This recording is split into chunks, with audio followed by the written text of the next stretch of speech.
प्रणाम गुरुजी। स्वागत। आज के फेसबुक लाइव कार्यक्रम में आप सभी दर्शकों का हार्दिक स्वागत करता हूं।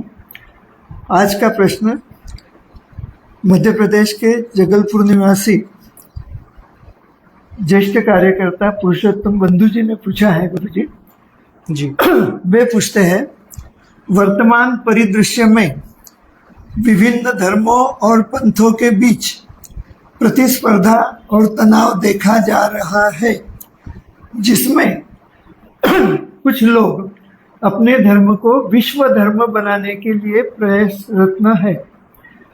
इस प्रक्रिया में अक्सर हत्या, लूटमार, धर्मांतरण, लव जिहाद और प्रलोभनार्थ कार्य किए जा रहे हैं। मेरा प्रश्न यह है कि यदि किसने एक विशेष धर्म या संप्रदाय का एक छत्र राज स्थापित किया, तो क्या इससे मानवीय जीवन में जो दीनहीन और असुरक्षित जीवन है, यह यथावत बना रहेगा? गुरुजी कृपया मार्गदर्शन करें। प्रणाम जी। स्वागत है। प्रश्न उपयोगी है।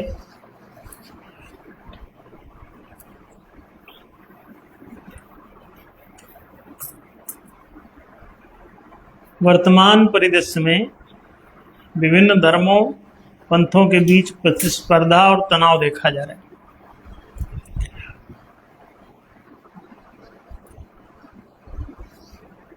उसमें कुछ लोग अपने धर्म को विश्व धर्म बनाने के लिए प्रयत्नशील हैं।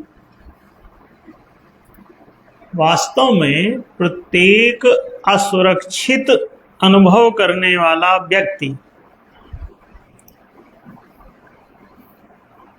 स्वयं के एक छत्र राज्य की आकांक्षा करता है। अगर वो एक छत्रता उसकी नहीं है, उसका एकाधिकार पूरी अर्थव्यवस्था पर नहीं है, पूरे सिस्टम पर नहीं है, तो उसको जो दूसरे से भय की अनुभूति हो रही है, खतरे की अनुभूति हो रही है, वो तो बनी रहेगी। अगर जरा भी कोई दूसरा उसके समक्ष है तो इसका खतरा खत्म नहीं होगा, खतरा कायम रहेगा। और कोई भी अपने खतरे के रहते सुखी और शांत नहीं रह सकता, उसको बेचैनी बनी रहेगी। चाहे वो संप्रदाय हो, चाहे वो कोई मजहब हो, कोई राष्ट्र हो, कोई संस्था हो, कोई व्यक्ति हो, उसके समक्ष अगर कोई भी दूसरा है तो इसको खतरा बना हो, और इस खतरे को मिटाने का प्रयास जारी रहेगा। वो तब तक दूसरे को मिटाता रहेगा जब तक कि दूसरा उसे अनुभव होता रहेगा। एक को मिटा देगा तो थोड़ी ही देर बाद कोई ना कोई दूसरा उसका प्रतिद्वंदी खड़ा हो जाएगा। तो लड़ाई कभी रुकेगी नहीं। जब तक मन में द्वैत है तब तक जानो द्वंद्व। द्वंद्व युद्ध तब तक चलेगा जब तक आपके मन में द्वैत।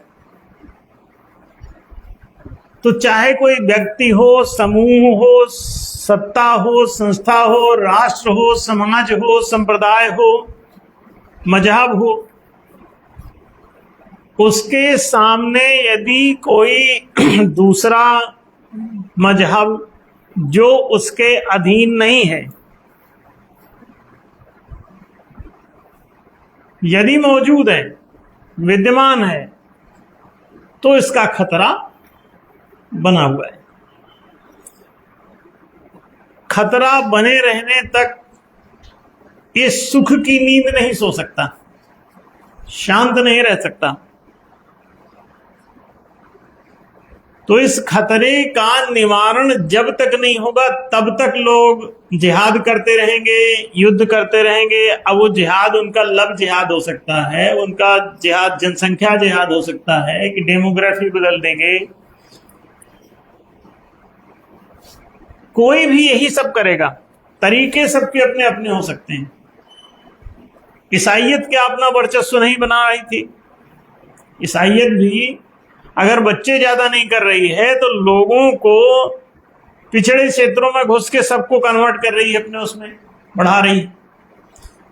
क्या बौद्ध लोग ये हरकत नहीं कर रहे हैं? क्या पहले बौद्ध जब शक थे तो शक और हूण ये काम नहीं कर रहे थे? जो सीधे राजगद्दी राजसत्ता नहीं हथिया पा रहा है तो नीचे प्रजा में घुसपैठ बनाता है, उसको इधर ट्रांसफर कर रहा है। जबकि उसके अपने यहां उसी प्रकार के पिछड़े, हैरान, परेशान, गरीब, दरिद्र, अनपढ़ सब मौजूद हैं और इनको बता रहा है कि तुम्हारा यहां पर शोषण हो रहा है, तुम्हारा यहां पर देखो उत्पीड़न हो रहा है। और उसके यहां जहां उसको ले जाना चाहते हैं वहां पहले से ही वही सब मौजूद है। एक बौद्ध मिला तो हमसे कहता है कि हिंदू धर्म में बड़ा जातिवाद है, जाति के तहत लोगों को अपमानित किया जाता है, इसलिए बौद्ध में सब लोग जो भी जातिवाद से परेशान है वो सब बौद्ध में उनको कन्वर्ट कर रहे हैं। तो हमने कहा कि बौद्ध में जातिवाद, वंशवाद नहीं है? तो उन्होंने कहा बिल्कुल नहीं है। तो हमने कहा फिर ये बौद्ध राष्ट्र ही तो थे, सब जितने भी राज परिवार बौद्ध वंश ही तो थे, वो मौर्य वंश, गुप्त वंश, जाने कितने वंश। तो वो अगर वंशवाद नहीं था तो वो दूसरे को गद्दी पे क्यों नहीं बैठने दे रहे थे? आज भी जो गद्दी पे बैठे हुए हैं वो दूसरे को क्यों नहीं बैठने दे रहे हैं? जिनके हाथ में सत्ता बौद्ध राष्ट्रों में है, क्या जापान का राजा हट रहा है? क्या चीन का राजा हट रहा है? क्या जहां जहां भी बौद्ध राष्ट्र हैं वहां जाके देखो जरा क्या है। श्रीलंका भी लगभग बौद्ध हो चुका है, तो क्या श्रीलंका में सब सुख शांति है? वहां क्या जात के आधार पे, वंश के आधार पे गद्दियां नहीं हथियाई जा रही? लेकिन वो हिंदुओं में घुस के बता रहे हैं कि यहां जातिवाद है। अरे तुम उसी पीड़ा से तो तुम भी ग्रस्त पहले से ही। क्या मुस्लिमों में 72 फिरके जातिवाद के नहीं है? उनके यहां भी देवबंदी, बरेलवी और सिया और सुन्नी और जाने कितने उसके नाम उपनाम, इतनी जातियां उपजातियां हैं कि आप कह लो एक दूसरे से शादी विवाह तक नहीं होते। इतनी लड़ाइयां हैं कि एक दूसरे के साथ खाना नहीं खा सकते बैठ के। और हिंदुओं में वो जातिवाद बता रहे हैं। इसका मतलब कारण समझ गए जो हमने बताया कि जब तक कोई दूसरा है उसको या तो गुलाम बनाएंगे, और आप उनके संप्रदाय में घुस गए इसका मतलब आप गुलाम हो गए, आप सरेंडर कर दिए। और अगर आप गुलाम नहीं बनने के लिए तैयार हैं तो आपकी हत्या कर देंगे वो। चीन में जब लोकतंत्र की मांग हो रही थी तो वहां बुलडोजर चला दिया गया, सड़कों पर कुचल डाले गए लोग। तो चीन में क्या कोई दूसरी जात को कुचल रहे थे? क्या बौद्ध ही बौद्ध को कुचल रहे हैं? एक कंपनी दूसरे कंपनियों को कुचल रही, एक समूह दूसरे समूह को कुचल रहा है। अभी कोई सिंघानिया परिवार में उनके माता पिता वो इधर उधर दर दर की ठोकर खाते फिर रहे हैं, और उनका उतना बड़ा सिंघानिया परिवार, सिंघानिया स्टेट है पूरी, और मां बाप को खाने का ठिकाना नहीं। रहने का ठिकाना नहीं। तो एक व्यक्ति दूसरे व्यक्ति का दुश्मन बना हुआ है, एक बाप दूसरे बेटे का दुश्मन बना हुआ है, एक बेटा अपने ही बाप का दुश्मन बना हुआ है, क्योंकि जहां जहां द्वैत है वहां वहां दुश्मनी है। दूसरेपन का जो मन है इसी को दुश्मन कहते हैं। दूषित है मन जिसका, अदूषित माने दूसरेपन का भाव।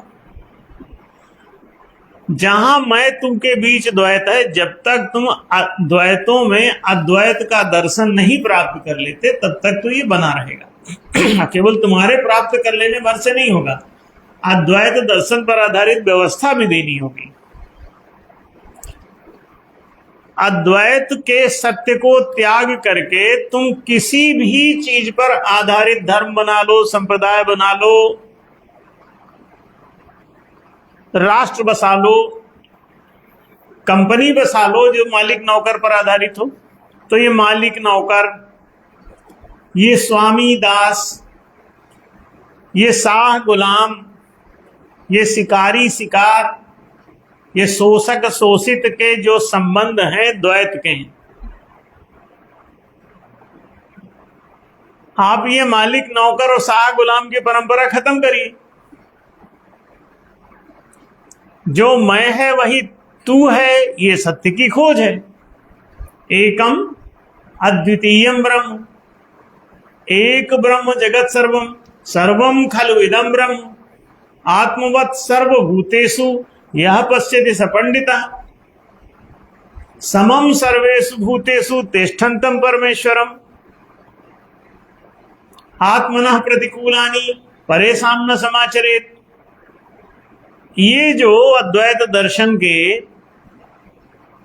सद्वाक्य बताए जा रहे हैं आपको, अयम आत्मा ब्रह्म, अहम ब्रह्मास्मि त्वं तदसि, तत्त्वमसि श्वेत केतु, ये सब क्या है? ये कहते हैं मैं और तू के बीच में भेद ही नहीं है। आत्मिक दैहिक भेद है। आपका देह ये जो दिखाई देता है, जैसे कि एक कोई बड़ा सा कागज हो, उस लंबे चौड़े कागज पर बहुत सारे चित्र उभार दिए जाएं, तो चित्र बने तो कागज पर ही है,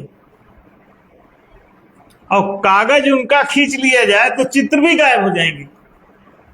जैसे पानी से ही बर्फ बनी हो, और बर्फ के तमाम मूर्तियों से अगर आप पानी खींच लें तो क्या होगा?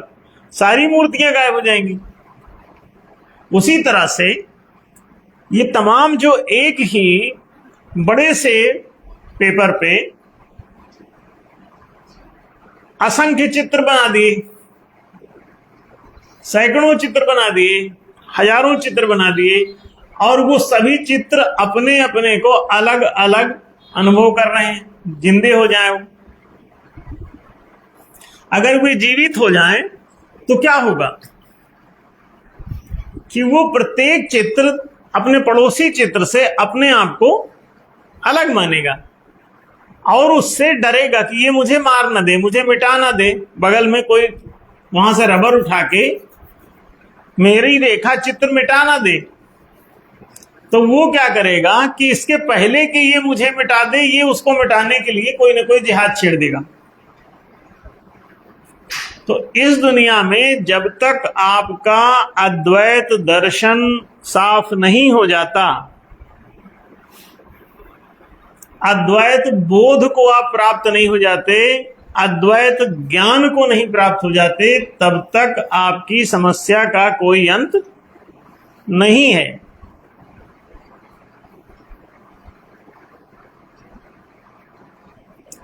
आप दूसरे से लड़ते ही रहेंगे और अपना वर्चस्व यूनिवर्सल क्यों करना चाहता है? आप अपना जो यूनिवर्सल सार्वभौम पूरी पृथ्वी पर, आपने सुना होगा कि एक आता था serial he man and the masters of universe, आप लोगों के बचपन में कभी आता रहा होगा। तो मास्टर्स ऑफ यूनिवर्स कौन है? ये वही आदमी जो भय की ग्रंथि से पीड़ित है पैदा होने के बाद, जिसको भी दर्शन नहीं पढ़ाओगे, सदर्शन का उसे अध्ययन कराइए बचपन से, तो बड़े होके भय नहीं लगता। जिनने सतदर्शन नहीं पढ़ा हुआ है उनके सबके भीतर भय की ग्रंथि अपने आप बन जाती है। ज्ञान ही इन ग्रंथियों से छुटकारा दिलाता है। सा विद्या या विमुक्तये, विद्या कौन सी जो तुमको विशेष रूप से मुक्त कर दे, भयों से मुक्त कर दे, संकटों से मुक्त कर दे, समस्याओं से मुक्त कर दे, अज्ञानों से मुक्त कर दे, पंचदोषों से मुक्त कर दे। अगर आपके भीतर द्वैत बोध है, मैं तू का द्वैत आपको यदि अलग अलग होने का बोध है, तो आप पंचदोष से ग्रस्त हो जाएंगे। दंभ, द्वेष, ईर्ष्या, दस्युता और द्रोह, ये 5 दोष होते हैं। क्योंकि आप पंच तत्वों से बने हैं, तो जो मन में अज्ञान है, दोष है, तो वो इन पंच तत्वों से प्रभावित होकर 5 प्रकार से व्यक्त होगा। पंचदोष, आकाश, वायु, अग्नि, जल, पृथ्वी, पंच तत्वों से आप बने हैं, और एक एक तत्व के प्रभाव से ये जो दोष बलता है वो 5 प्रकार का हो जाता है। वो 5 प्रकार के दोष आपको दुष्ट बना देते हैं, दूषित कर देते हैं। आप दुष्ट हो जाएंगे, दुर्जन बन जाएंगे, दुर्योधन हो जाएंगे, दुष्पथ पर चलेंगे, दुष्परिणाम भोगेंगे, दुर्गति झेलेंगे और दुर्दशा को प्राप्त हो जाएंगे। एक ही तरीका है सत्योपासना। जब तक आप ईश्वर की उपासना करेंगे सत्य को छोड़कर, तब तक आपकी समस्या कायम रहेगी। सत्य एक दर्शन है, ज्ञान है, फिलॉसफी है, एक सिद्धांत है जो सा और ता को जोड़ करके बनता है। सा माने आधार, ता माने विस्तार, सनोति तनोति, सनह तनह, इसीलिए कहा जाता है एष धर्म सनातन। जो सत्य के सिद्धांत पर आधारित धर्म होता है उसे सनातन धर्म कहते हैं। एष धर्म सनातन। सत्य अद्वैत है, जो कहता है मैं और तू इस संसार में दो नहीं हैं। अद्वैत, दोनों की आत्मिक अद्वैतता है, अद्वितीयता है। तो जब आप अद्वैत स्वरूप रहते हैं तो आपको किसी से कोई भय नहीं लगता। आप आक्रमण नहीं करते। अगर पंचदोष से ग्रस्त हो गए तो आक्रामक हो जाएंगे, आक्रमण करेंगे, अपने को बचाने के लिए दूसरे को मिटाने की चेष्टा करेंगे। और जब आप समझदार हो जाते हैं तो अपने को ही बचाते हैं और दूसरे को ही बचाने की चेष्टा करते हैं। वो आपको मारने में भी मर सकता है तो लड़ते हुए भी आप उसको ही बचाते रहते हैं, अपने को ही बचाते रहते हैं। ये कितनी बड़ी बात है, कितनी बड़ी भावधारा है कि सिर्फ आप ज्यादा से ज्यादा कहेंगे कि ये लड़ाई इसकी शांत हो जाए, इसको या बहुत बदमाश है तो इसको जंगल में छोड़ दो, समाज में मत रखो, अपराधी हो गया है तो। लेकिन उसे आप मृत्युदंड, आजीवन कारावास, ये सब जो बदमाशी करते हैं वो दूसरे को मिटाने की चेष्टा है, क्योंकि आप सोचते हैं कि जिंदा रहेगा तो ये आपको मार देगा, तो आप उसको मिटाने में लगे रहेंगे। वो जिंदा रहेगा तो आपको दिक्कत होगा, वो आक्रमण करता रहेगा। इसीलिए भारत में पृथ्वीराज चौहान पे 17 बार अटैक किया, फिर भी उन्होंने उसको हर बार माफ कर दिया। गौरी अटैक करता रहा। अंत में जब पृथ्वीराज चौहान हार गए तो उनकी दोनों आंख में लाल सलाखें डाल दी गरम करके। अब पृथ्वीराज चौहान भी कम नहीं थे, उन्होंने अंत में शब्द वेदी बाण से गौरी को निपटा दिया। तो कुल मिला के ये प्रतिद्वंदिता रुकी थोड़ी है, ये माफ कर देने से भी नहीं होगा, बल्कि लड़ाई क्यों हो रही है, तुम्हारी गौरी गजनी क्यों दौड़े चले आ रहे हैं, तुमने संपत्ति का विभाजन नहीं किया है। वो लड़ाई पृथ्वीराज चौहान और मोहम्मद गौरी की नहीं है, फिर किसकी है? ये हिंदू और मुस्लिम की लड़ाई नहीं है, ये संपत्तियों की लड़ाई है। जर जोरू जमीन झगड़े की जड़ तीन। वो दौलत खींचते हैं, वो आपकी शोहरत खींचते हैं, वो आपके ब्रांड खींचते हैं। केजरीवाल ने अन्ना हजारे की ब्रांड खींच ली, नेहरू जी ने गांधी की ब्रांड खींच ली, भाजपाइयों ने राम की ब्रांड लूट ली। क्यों? ये सत्य की ब्रांड होने में नहीं देते। सत्य की ब्रांड लूटो, पहले बनाओ, इसके बनाने में तमाशा हो जाएगा। सत्य की ब्रांड ही नहीं बनती, राम की ब्रांड बन जाती है। आप जय श्री सत्य नहीं बोलते, आप जय श्री राम बोलते हैं, जबकि नारा ये कहता है कि राम नाम सत्य है।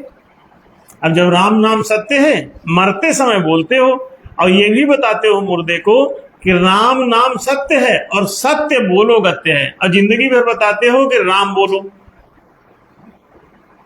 मरने के बाद बोलते हो कि सत्य बोलो। अब कहां से बोलेगा, अब तो मर चुका।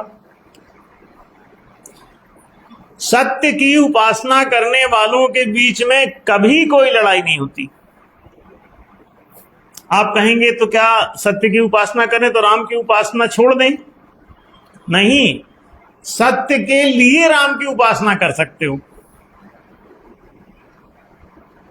क्योंकि राम का संबंध सत्य से है। इसीलिए राम रावण के युद्ध को असत्य पर सत्य की विजय कहा जाता है। तो राम का संबंध सत्य से है। राम बड़े सत्यनिष्ठ हैं, झूठ भी नहीं बोलते। सत्यनारायण व्रत कथा भारत में चलती है, सनातन धर्म के अलावा कोई सत्यनारायण व्रत कथा नहीं चलाता। और ये घर में कम से कम हर महीने एक आध बार तो ये व्रत कहीं ना कहीं से लेते रहना चाहिए। और जब भी जहां से चूक जाए तो फिर से नया अनुष्ठान कराया जाता है। साल भर नहीं चूके हो तो साल भर मत कराओ, लेकिन अगर चूक गए हो तो फिर पुरोहित को बुलाओ। सत्यनारायण व्रत कथा, सत्यनारायण का व्रत जिनने जिनने किया उनको क्या क्या फायदा हुआ, ये आपको बताया जाता महत्व। केवल पंजीरी फांक के आप भाग जाते हैं तो कैसे होगा? सत्यनारायण का व्रत लेके वहां से हटा करो। सत्य ही नारायण है, सत्य ही ब्रह्म है, सत्यम ब्रह्म। और बोलो असतो मा सद्गमय, कि मैं अब असत्य छोड़ दूंगा, सत्य पर चलूंगा। ये व्रत लो और उसका पालन करो। सत्योपासना से आप सत्यनिष्ठ हो जाते हो, सत्यानुशासन का पालन करते हो। सत्यानुशासन क्या है? सदाचार और सद्व्यवहार। सदाचार क्या है? सदाचार कहता है कि आपके जीवन में सक्रियता हो, सुंदरता हो, प्रसन्नता हो और स्वच्छता हो। ये चार बातें क्या हैं? सदाचार। और चार बातें सद्व्यवहार की भी हैं। सद्व्यवहार का मतलब सत्य के अनुकूल व्यवहार। सदाचार माने सत्य के अनुकूल आचार। तो चार बातें सदाचार के हैं, चार बातें सद्व्यवहार की हैं। सद्व्यवहार में कौन कौन सी हैं? स्नेह, मैत्री, उदारता और समर्पण। चार प्रकार के लोग आपके इर्द गिर्द होते हैं। एक जो छोटा है उसके प्रति स्नेह रखो, स्नेह माने दुलार। जो समकक्ष है उसके प्रति मित्रवत रहो, मैत्री का व्यवहार करो। जो वरिष्ठ है उसके प्रति आदर रखो, श्रद्धा रखो। जो श्रेष्ठ है उसके प्रति समर्पण भाव रखो। और अपने जीवन में चार प्रकार के व्यवहार आएंगे तो आप सद्व्यवहारी हो जाएंगे। और चार वो सदाचार का पालन करेंगे तो सदाचारी हो जाएंगे। तो देखिए, इन बातों को अगर आप अपनाते हैं तो सत्योपासना प्रारंभ हो जाती है। आपका जीवन सदाचारी और सद्व्यवहारी हो जाता है। इसमें चूक हो जाए तो फिर से व्रत ग्रहण करो सत्य का, फिर सत्योपासना चालू करो। और चार चार ही तो हैं, इनका पालन कर सकते हो। अपने निजी जो मामलों में आचार जो कार्य करते हो उसको आचार कहते हैं, जो दूसरों के साथ जो कोई कार्य करते हो उसको व्यवहार कहते हैं। दोनों में कर्म समाहित है। आचार संबंधी कर्म और व्यवहार संबंधी कर्म। तो जो निजी मामले हैं वो सब आचार कहलाते हैं, जो पारस्परिक मामले हैं वो व्यवहार कहलाते हैं।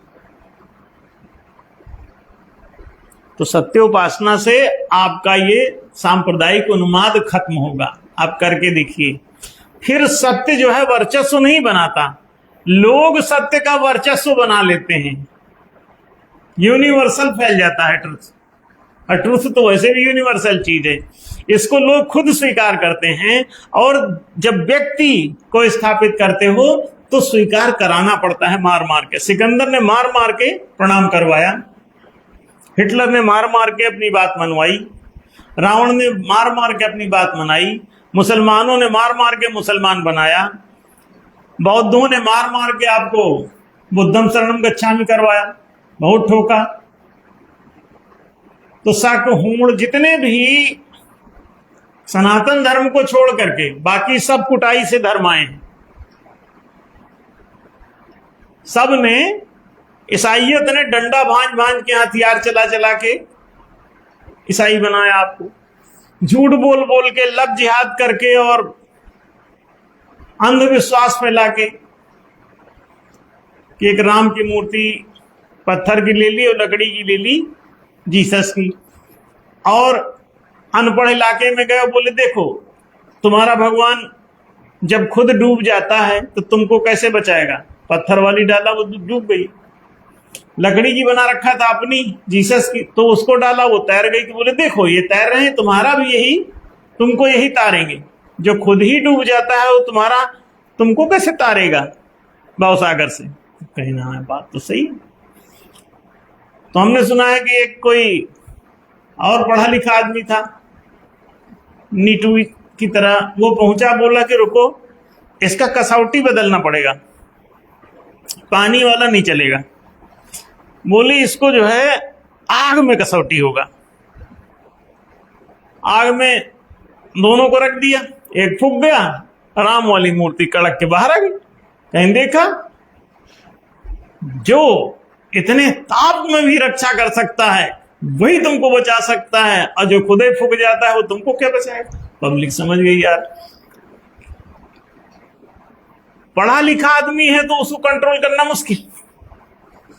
अंधविश्वास वहां फैलाते हैं, ईसाई लोग अंधविश्वास फैला रहे हैं, बौद्ध लोग अंधविश्वास फैला रहे हैं। जितना पिछड़ा वर्ग है, जितना गरीब लोग हैं, जहां जहां जो ऐसा आदमी है, चाहे खुद ही काम चोरी के कारण गरीब हुआ, कर्मण्य है इसलिए गरीब है, नहाता धोता नहीं इसलिए गरीब है, स्कूल नहीं जाता इसलिए गरीब है, स्कूल खुले भी हैं तब भी नहीं जा रहे हैं, तो गरीब ही रहेंगे। तो उनको जा जाके भड़का भड़का के और अपने उसमें भर्ती कर लेते हैं, गैंग बढ़ा रहे हैं। तो गैंगस्टर लोग गैंग बढ़ाते हैं, वो धर्म नहीं होता,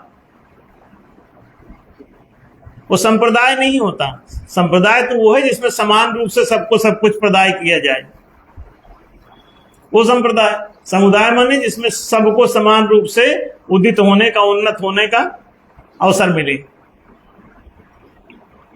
लेकिन न समुदाय है न संप्रदाय, ये तो सब बदमाश है। तो ये जितने भी लोग ऐसा आचरण कर रहे हैं, अगर ये ना आपको शिक्षा का अधिकार देने राजी है, ना आपको रोजगार का अधिकार, सारे संसाधन अपने पास रखते हैं, तुमको रोजगार के नाम पे नौकरी देते हैं, गुलाम बनाते हैं, दास बनाते हैं, और तुमको गुलाम बना के कहते हैं नौकरी हो, बोले नौकरी लग गई कि देखो कितना बड़े कृतज्ञ हो गए। अरे तुम नौकर हो गए हो, कृतज्ञ हुए जा रहे हो, तुमको किसी ने गुलाम बना लिया, तुम खुश हो रहे हो।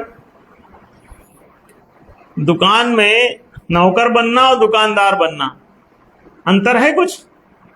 दुकानदार मालिक होता है, जो उसके अंदर काम कर रहा है वो नौकर होता है। तो दुकान के मालिक बनो, दुकान के नौकर नहीं। फैक्ट्री के मालिक बनो, फैक्ट्री के नौकर नहीं। कंपनियों के मालिक बनो, कंपनियों के नौकर नहीं। तो जहां तुमको संसाधनों का, जो आर्थिक संसाधन है उसकी मिल्कियत देने के लिए कोई तैयार है, आप उस संप्रदाय में घुस जाओ। कौन मना कर रहा है? उससे बोलो कि आप मुसलमान बनाओगे तो क्या जो तुम्हारी बड़ी बड़ी सवाराजियां हैं इसमें हमारा मिल्कियत होगा, तो भाग जाएंगे।